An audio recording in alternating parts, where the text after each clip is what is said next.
Salom qadrli tinglovchilar. Sizni uzoq kuttirgan bo'lsam kechirasizlar. O'ziga yarasha muammolar bilan band bo'lib qolib chiqarolmay qoldim. Sizlarni kuttirmay boshlay qolay. Bu hikoyadan keyin o'zingizda ruhiy o'zgarish sezsangiz, buni javobgarligini o'z bo'ynimga olmayman. Eshiklarni qulflang, chiroqlarni o'chiring, quloqchin, ya'ni naushniklarni taqib oling. Unda biz boshlaymiz.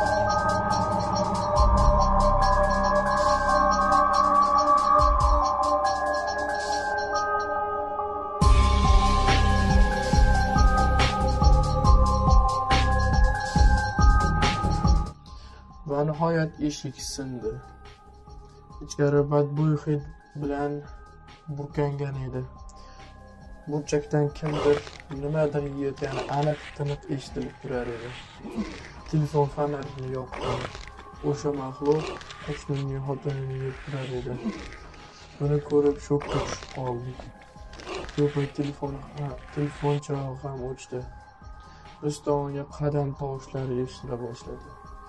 Nima qilishni ham bilmay qoldik va bog' tomon qochdik. Afsuski, bog' kaliti uyda qoldirilgan edi. Uni 20 sotixli bog'i bo'lar edi. Aniq bilaman, yoshligimda ham shu yerda yashaganmiz. Bu bog' har xil mevali bog' edi. Bahorda do'stlarim bilan kirib dovcha olardik. Egasi chiqib bizni urishib berar edi. Lekin bunday paytlarga beriladigan vaqt emas. Nima qilamiz dedim. U osh tushamiz dedi. Mayli. U birinchi osh tushdi. Men oshib tushayotganimda kimdir oyog'imdan ushlab qoldi. Menga yordam bering dedim. Qo'shnim qo'limdan torta boshladi. Maxluq esa uzun tirnoqlari bilan oyog'imni chuqur tirnab tashladi. Yerga gursillab tushdim. Yaxshimisiz? Dedi. Men esa ha, yaxshiroq dedim-da, oyog'imga qaradim. Oyog'imdan qon oqyapti. Kiyimning yengi uzun edi. Yengini yirtib oldim-da, oyog'imga boylab oldim. Bog' oralab ketar ekanmiz, bizning orqamizdan kimdir yurayotgandek boshladi. Biz esa yugura boshladik. Men oqsoqlanib yugurganim uchun u oldimdan ketar edi. Bog'ning oxirida qo'shnining ukasi yashaydi. Shu tomonga yuguramiz, dedi. Oldimizdan nimadir yugurib o'tib ketdi. Hayron qoldim. Nima edi bu? Birdaniga to'xtab qoldik. Oldimizdan kimdir miltiq ko'tarib chiqdi. Va qo'lida chiroq edi. Ha, sizmidingiz akajon? Dedi. Ha, ko'cham bormisan, nega odamni qo'rqitasan? Yur, bu yerdan tezroq ketaylik, dedi. Nega? Savol berdi. O'zim senga tushuntiraman. Mayli, dedi-da. Ha, u ham uy tomon keta boshladik. 2 daqiqalarda uy tomonga yaqinlashdik. Sekin uyga kirdim. Ichkarida hammasini aytib berdik. Men hozir, dedi-da, pastga tushib ketdi. Ya'ni omborga. Ombordan yaxshi saqlangan shampan vinosini olib chiqdi-da, bir nishonlaylik buni, dedi. Sen hech ham o'z oyog'ing bilan kelmas eding. Kelib qolding, bir bayram qilaylik-da, dedi-da, qadahlarga quyib bizga uzatdi. Odatda men ichmayman, lekin hozirgi payt tinchlantirishi mumkin. Sog' bo'laylik, dedi-da, ichib yubordi. Men ham ichib yubordim.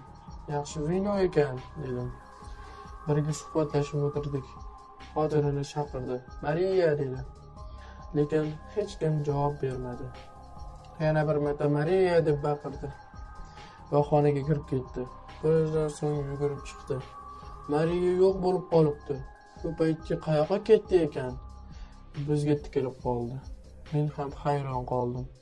Birinchi narsa ikkinchi marotaba qaytarilayotganidan.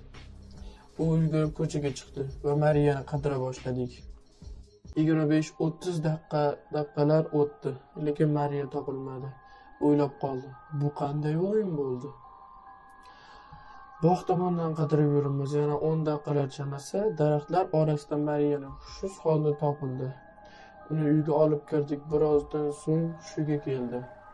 Birinchi aytgan so'zim maxluq bo'ldi. Eri qanaqa maxluq? Mayya dedi. Lekin yana hushidan ketib qoldi. Bolalik chog'larimda aroqlarga juda qiziqqanman. Bir marta o'rtoqlarim bilan tashlandiq uyga kirganimiz esimda. O'sha payt jasurlik qilib, qo'rqmanglar, men oldinda yuraman dedim va shu gapimga oxirida pushaymon bo'lganman. Shunday qilib bir xonaga kirganimiz esimda. Men birinchi kirdim. Orqamdan eng yaqin do'stim Jon ham kirdi va boshqalar. Ba'zilar xonaga kirgisi kelmadi. Majburlab ham o'tirmadik. Qo'rqoq deb qo'ya qoldik. Ichkarini ko'zdan kechirayotganimizda bir chetda iblis belgisi, ya'ni yulduzchani ko'rib qoldik. Xuddi hozir chizilganday bo'yoqlar yangi edi. Shunda shamlar o'z-o'zidan yondi. Eshik ham tezlikda qarsillatib yopilib qulflanib qoldi. Men esa Jon quchoqlab oldi. Endi nima bo'lyapti deb menga yuzlandi. Men ham bilmayman deb javob berdim. Shunda qorinasi shu yulduzchadan chiqib keldi-da, menga urildi va men hushimni yo'qotdim. Tursam, oyim oldimda turibdi. Men esa uyda qanday qilib kelib qoldim dedim. Shunda oyim hammasini aytib berdi. Tashqaridagi do'stlaring eshikni sindirishgan edi. Seni u yerdan olib bu yerga kelishdi. Nega o'z boshimchalik qilib u yerga kirding? Ko'rnamak deb baqirib meni urishdilar. Men jim bo'lib qoldim. Boshqa uyga qadam bossang, seni o'zim o'ldiraman deb baqirdi. Hozir men bilan cherkovga borasan dedi. Seni tozalaymiz dedilar. Yo'lda boshqa do'stlarim ham cherkovga ketishayotgan edi. Yonimizda Jon ham ketayotgan edi, birga cherkovga ketdik. Hamma bolalarni chaqirishdi va bir xonaga kirdik. Bir qancha o'rangan rohiblar bizni oyoq qo'llarimizni bog'lashdi. Yerga yotqizishdi va qandaydir devorlarni o'qiy boshlashdi. Bu yog'ini bilmayman, men shundan ketib qoldim. Turganimda do'stlarim hammasi menga tikilib turar edi. Jon esa bo'lgan hammasini aytib berdi. Bu o'qiyotgan paytda hushimni yo'qotding. To'g'rimi? Ha, men hushimni yo'qotdim. Ana shundan keyin tipirchilab hammaga tahdid qilding. Ichingga shayton kirib olibdi deyishdi. U shaytonni chiqarib yuborishdi. Sendan dedi. Hayron qoldim. Qanday qilib? Ha, esladim. Qorinasi mening ichimga kirib ketgan edi. Tushundim. U ichimdan chiqib ketmagan ekan-da. Shu narsalarni iching ko'rish bilan tekshirdim. O'sha uy hali ham bor. Uni rohiblar qulflab qo'yishgan edi. Ertaga shu yerga borib duo o'qib yulduzchani o'chiraman. Hozircha oz bo'lsa ham dam olish kerak. 2 soatdan keyin quyosh ko'tarildi. Bu niyatimni qo'shimga aytdim. Yaxshi o'ylangan qadrdonim. Lekin rohiblar bilan borgan ma'qul emasmi? Ha, aytganday. Mening qadrdon bir do'stim bor. U rohib dedi. Mayli, uni chaqiring. Birga borib kelar edik. Mayli dedi-da, telefonni qo'liga oldi. Telefon qildi. Alo, Bill, qalaysan do'stim? Senga bir ish bor edi. deb hammasini tushuntirdi. U rozi bo'ldi. Qo'shni tashlandiq uy tomon to'rtalamiz ketdik. Qo'shnim juda xafa edi. Chunki xotinini u o'ldirdi. Maxluq ko'ringanda qandaydir jinnalik qilib qo'ymasa bo'ldi edi. Eshikni oldiga yetib ham keldi. Eshikni qulfi zanglab qolgan edi. Tosh bilan bir urishda sindi. Ichkariga kirdik. Telefon chiroqlarini yoqib ko'zdan kechirdik. O'sha belgini topdim. Qiziq. Xuddi hozir chizilgandek turar edi. Orqaga sekin yura boshladim. Hoy, bu yoqqa kelinglar, topdim dedi. Hamma bu yerga keldi. Shu payt telefon chiroqlarimiz o'chib qoldi. Va chiroqlar ichidagi shamlar yondi. Va ichimdan ovoz keldi. O'ynaymiz. Axir sen o'yinni yaxshi ko'rasan-ku. Bu oddiy o'yin bo'lmaydi. Bu qonli o'yin bo'ladi. Chiziqlar yoniga rohib keldi, duolar o'qib shamlarni o'chirdi. Chiziqchalarga suv sepayotgan edi, uni nimadir itarib yubordi. U tezlikda devorga urildi va aytdi: "Bu yerdan tezroq ketinglar. Buni to'xtatish uchun bir guruh rohiblar kerak bo'ladi" dedi. Uni oldiga tashqariga qochmoqchi bo'ldik, lekin bo'lmadi. Eshik yopilib qoldi. Bu uy ham tashlandiq uy bo'lsa ham hashamatli uy edi. U uyning oldingi egalari Bill va Will bo'lishgan. Ular egizak. Ularga ko'p egalar qarashgan, lekin ba'zilari uydan o'lik holda topilgan. Eng qizig'i, bu uy bexosiyat degan gaplar yurar edi.